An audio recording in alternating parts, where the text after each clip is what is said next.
Hello, my name's Julie Davies. And my name is Jawad Syed.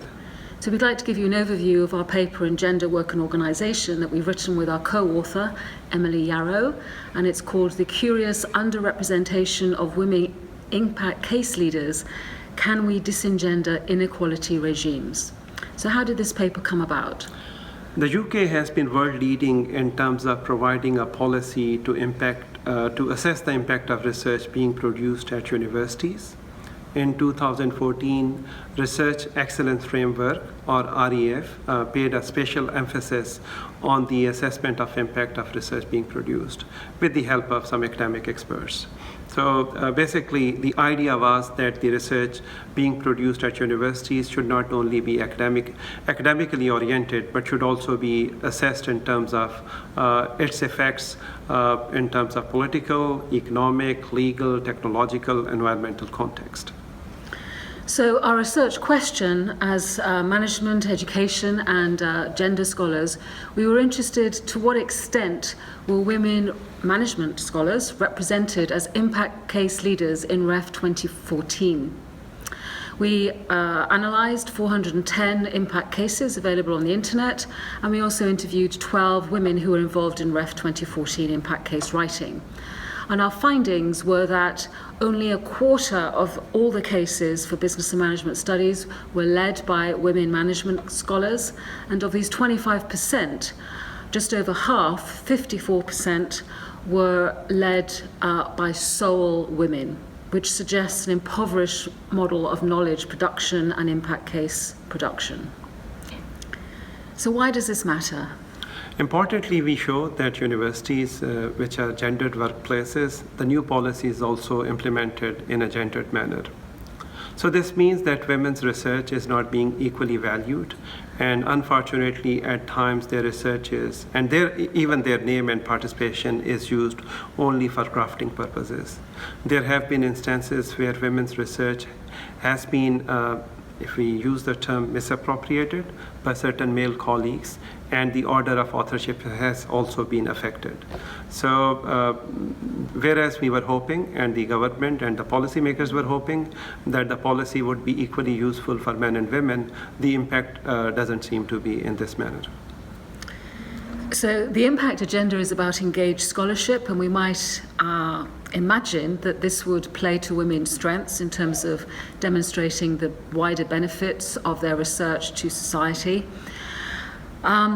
But we found key challenges, and in some cases we didn't know who the impact case leader was. We asked some of the women, and one woman said, it's always equal.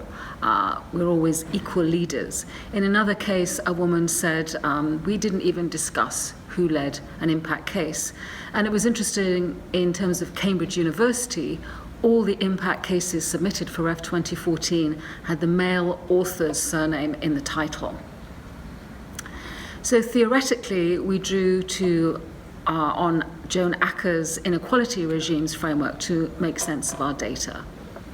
Yes, so in particular, we focused on three dimensions, which are part of Acker's inequality regimes. So we looked at gendered basis for inequality. It was evident from the data that academics' contribution and the impact, it was differentiated on the basis of their being male and female. The shape and degree of inequality is also evident from the data. For example, the very high proportion of sole authored cases written by women within women, and indeed the low participation of women in terms of research impact. And finally, the systematic practices, policies, and controls, which are leading to this gender differentiated and gender unequal impact in terms of research and its impact. Yes, so in terms of specific examples that the women cited, in terms of bases for inequality, they gave examples of the socially constructed ideal model of the unencumbered male worker who can spend 100% of their time doing research, which may not be feasible for women with domestic and other caring responsibilities. The shape and degree, we were quite shocked in some instances of women grafting and doing the background work for the impact case, and then men misappropriating it potentially and showcasing it and being recognized and valued for the case themselves, while women were denigrated for spending time on impact cases, particularly related to research on gender. And thirdly, in terms of practices, processes, and controls in the systems, we were mindful of blaming the women. We were more concerned about trying to fix the systems. Workload models in particular were cited as barriers. There are far fewer female professors in the academy, so 76% male professors in UK business schools. So clearly they have more time to do research. And men being more prominent on appointment boards, panels of journal rankings and committees, and women's invisible work being unrecognized, while men engaging in invisible male-dominated supportive networks for research collaboration and international travel. So all in all, we were concerned about inclusivity and the gendered nature of this policy and knowledge production and impact cases.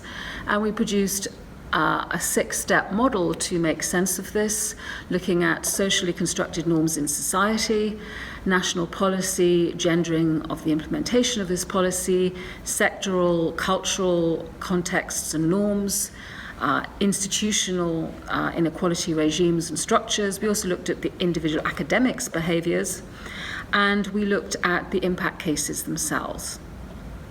So in conclusion, we can say that there are implications for higher education administrators, as Julie identified. For example, based on my own experience as a professor and higher education administrator at a couple of universities in the UK and later on in Pakistan, I can say it is important for us as academics or as senior academics that we have to be mindful of the gendered impact of any policy, including the research impact policy, which we intend to implement or which we are required to implement at our respective business schools and universities. So, for example, we have to be extremely cautious of creating an inclusive routine in terms of hiring academics from male and female backgrounds, but also in terms of providing support to them in terms of their work allocation, the teaching allocation models, in terms of support and resources being provided for research, and also providing equal opportunities to showcase their research, the impact of their research, not only within academia but also externally. So we hope you enjoy our paper in Gender, Work and Organisation, and thank you for watching. Thank you.